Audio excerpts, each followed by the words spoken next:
అందు గురించేనా ఇప్పుడు సారు వెంకటేశ్వర్లు గారు లాస్ట్ సెంటెన్స్ని దాన్ని కంటిన్యూ చేస్తాను నేను. అంటే ఆ పందం మీకు నచ్చిందా ఏంటి? అసలు మీరు అసలు ప్రభుత్వంలో ఉన్నారా? అసలు ఏపీలో భాగస్వాములేనా? ఎక్కడ వాయిస్ పెద్దగా వినపడటం లేదు. ఈరోజే మాధవ్ గారిది అదే నెక్స్ట్ టాపిక్ మనం మాట్లాడుకుంటాము. అది కూడా రాజధానుల గురించి, దాని గురించి కూడా చాలా ఆయన మాట్లాడిన స్టేట్మెంట్స్ లో రకరకాల పార్ట్స్ వాళ్ళు వినపడుతున్నాయి.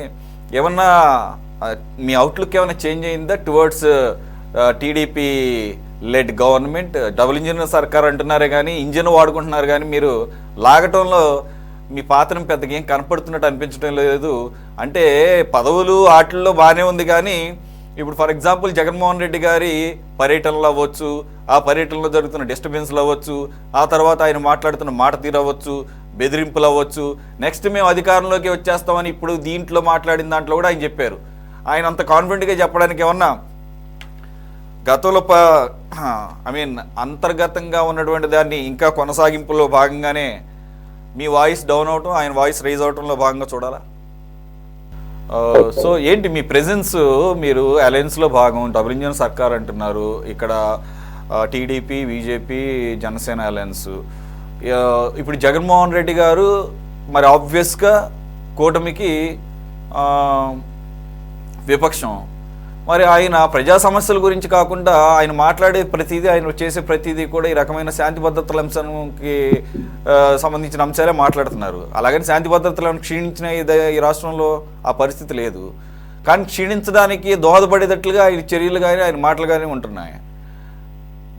Why there is no response, proper response from BJP? Is BJP still in the government in AP? అసలు అలయన్స్లో ఉందా అని డౌట్ వస్తూ ఉంది. ఇక్కడ ప్రభుత్వ పరంగా ఆలోచించేటట్టయితే మీరు అడిగిన దాంట్లో మొట్టమొదట ఒక సమర్థుడైన నాయకత్వంలో మనం నడుస్తున్నప్పుడు చంద్రబాబు గారు చేసేటువంటి ఏ కార్యక్రమానికైనా మేము మధ్యలో వచ్చి ఏలు పెట్టి ఏదో చెప్పాలి చెయ్యాలి అన్నంత అవసరం అయితే ఈ రాష్ట్రంలో లేదు. First point. ఇకపోతే జగన్మోహన్ రెడ్డి గారి గురించి మనం ఎంత తక్కువ మాట్లాడుకుంటే అంత మంచిది. ఎందుకంటే గతంలో ఆయన ప్రభుత్వం ఉన్నప్పుడే మనకి కొత్త సంస్కృతిని రాష్ట్రం మొత్తం కూడా అలవాటు చేయడానికి ప్రయత్నం చేశారు. ఏంటంటే అది గతంలో మనం ఎక్కడన్నా రాయలసీమలో ఫ్యాక్షన్ వ్యవహారాలు ఉంటాయి, అవి ఎలా రూపుమాపాలా, ఎట్లా చేయాలనుకునే పరిస్థితి నుంచి రాష్ట్రం మొత్తంలో కూడా అటువంటి సంస్కృతిని తేవడానికి ఆయన పాపం శతవిధాల ప్రయత్నం చేశారు. మరో విషయంగా ఆలోచిస్తేనేమో మన రాష్ట్రం కూడా గతంలో తమిళనాడు సంస్కృతి మనకి వస్తున్నదేమో అనే భావం ఇవాళ కలుగుతుంది, ఏది రాజకీయ పరంగా. ఎందుకంటే మనం చూసాం తమిళనాడులో ఆ డిఎంకే ఏడిఎంకే వచ్చేటప్పటికే ఎవరు గవర్నమెంట్ లోకి వస్తే వాళ్ళు రెండో వాళ్ళని వ్యక్తిగతంగా కానీ పార్టీ పరంగా కానీ విపరీతమైన హెరాస్మెంట్ చేయటం, ఆ యొక్క పరిస్థితి ఇవాళ మనం ఇక్కడ మన రాష్ట్రంలో కూడా చిన్నగా వస్తున్నదేమో అనే భావం కూడా కలుగుతుంది. కారణం ఏమంటే గతంలో జగన్మోహన్ రెడ్డి గారు చేసినటువంటి అరాచకాలని తట్టుకోవడం కోసం లోకేష్ గారు రెడ్ బుక్ అని పెట్టి ఏదో కంట్రోల్ చేద్దామనే భావంతో మొదలు పెట్టినటువంటి విధానం ఇవాళ ఏమైందంటే విపరీతమైన విమర్శలకి తావిస్తుంది. నిన్న నువ్వు అది చేశావు కాబట్టి ఇవాళ నేను ఈ యాప్ని ఏదో తెచ్చి నేను కూడా నీలాగనే ప్రవర్తిస్తాను, లేకపోతే నేను కూడా అదే విధంగా చేస్తాను అని ఆయన చెప్పడంలో భావం అనిపిస్తుంది. అసలు ఇవన్నీ చూసినట్లయితే రాజకీయ నాయకులు ప్రభుత్వాధికారులతోటి ఎలా వ్యవహరించాలా, ఈ ప్రభుత్వాధికారులు ఇవాళ నాకు అనిపిస్తుంది. ఉదాహరణకి ఆంజనేయులు గారు, పిఎస్ఆర్ ఆంజనేయులు గారు గతంలో గుంటూరు ఎస్పీ గారు పనిచేసినప్పుడు చాలా స్ట్రిక్ట్ అయిన అధికారి, మంచి అధికారి, ఇటువంటి అధికారులు ఉంటేనే ప్రభుత్వం కూడా బాగుపడుతుంది, ప్రజలకు మంచి జరుగుతుంది అని చాలా మంది అనుకున్న సందర్భం నుంచి ఈ రోజున ఆయన ఏ కారణం చేత ఎక్కడ ప్రలోభపడ్డాడు, ఏం చేశాడు అనేది అప్రస్తుతం అయినప్పటికీ ఈ రోజున ఆయన జైలు జీవితం అనుభవించాల్సిన పరిస్థితి ఏర్పడుతుంది. కనీసం ఇటువంటి వ్యక్తుల్ని చూసైనా మన ఐఏఎస్ ఐపీఎస్ అధికారులు ఇందాక మీరు చెప్పినట్టు ఒక నీతిమంతమైనటువంటి పరిపాలనకి మేము దోహదపడతాము, మేము చేస్తాము అని చెప్పి ప్రమాణం చేసి వచ్చిన ఐఏఎస్లు, ఐపీఎస్లు 5 సంవత్సరాలు కూడా పూర్తిగా ఉంటాదో ఉండదో తెలియనటువంటి ఒక ఎమ్మెల్యేకి ఊదికం చేస్తుంటే ఈ వ్యవస్థని మనం ఎట్లా కంట్రోల్ చేయగలుగుతాము, దీన్ని ఎలా రూపుమాపాల అంటే అధికారులు కనీసం గతంలో చేసినటువంటి తప్పుల వల్ల తోటి అధికారులు పడుతున్న బాధల్ని చూసైనా ఇప్పటి అధికారులైనా బుద్ధి తెచ్చుకొని, బాబు మీరు ఏమైనా చెప్పండి కాక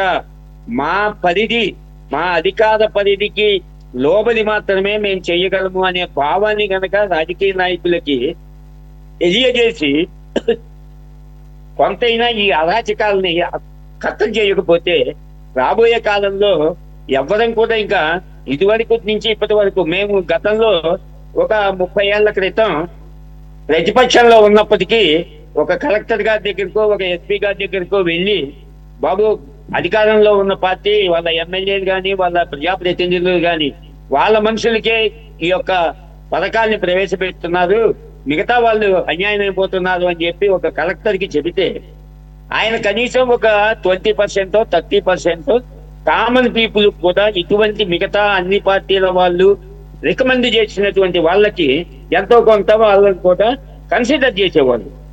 అటువంటిది గతంలో ఒక 7-8 సంవత్సరాల క్రితం ఒక ఎస్పీ గారి దగ్గరికి పోయి పలానా ఎమ్మెల్యే గారు ఇబ్బంది పెడుతున్నారండి, కొద్దిగా మీరు కనుక్కోవాలంటే ఆయన చెప్పిన సమాధానం ఏంటంటే, ఎందుకు వచ్చింది సార్ పోయి ఎమ్మెల్యే గారితో ఏదో ఒక రకంగా రాజీ పడక అని చెప్పారు. ఏంటండి దారుణం?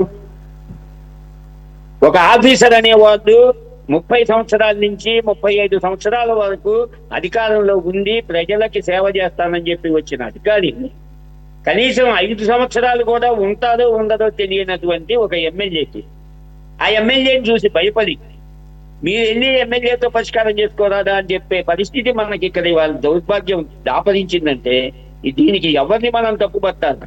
అన్ని పార్టీలు, అన్ని వ్యవస్థలు అట్లాగే కుళ్ళిపోతున్న ఈ యొక్క పరిస్థితిని మనం కనీసం ఇప్పుడు మీరు మంచి టాపిక్ పెట్టారు, ఈ టాపిక్ ద్వారా కనీసం దీన్ని ఏదో ఒక రకంగా కట్టడి చేయడానికి కావాల్సిన ఆలోచన జరిగితే బాగుందని మాత్రమే కోరుకుంటున్నాం.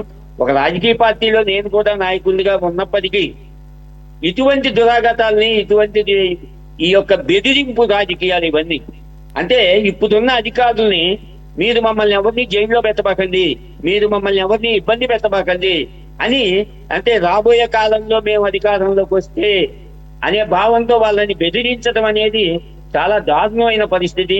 దీన్ని ఎక్కడైనా ఏదో ఒక స్థాయిలో అరికట్టాల్సిన అవసరం మాత్రం తప్పనిసరిగా ఉంది సార్.